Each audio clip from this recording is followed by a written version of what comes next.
করতে আগে জানলে কোনদিন যেতাম না। শিল্পা, শুনছি নাকি হিরণদা বিদেশে চাকরি করতে কি সবকিছু চুরি হয়ে গেছে। বলছি চো একবার দেখে আসি। হ্যাঁ তাই নাকি? চো চো চো চো চো।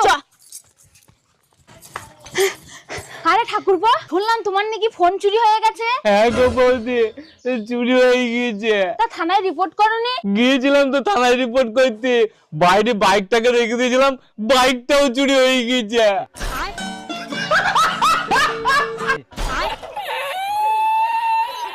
কোনো ব্যাপার নেই দাদা, ভগবান সব ঠিক করে দেবে। আরে ওই ভেবি তো লাস্ট আমি মন্দিরে গিয়েছিলাম, মন্দিরে গিয়ে শালা বেরিয়ে দেখছি আমার চপ্পলটাও চুরি হয়ে গিয়েছে।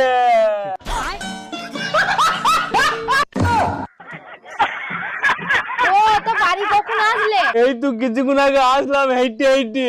হেঁটে হেঁটে কেন বাসে আসতে পারতে? তারপর দেখছি মানি ব্যাগটাও চুরি হয়ে গিয়েছে।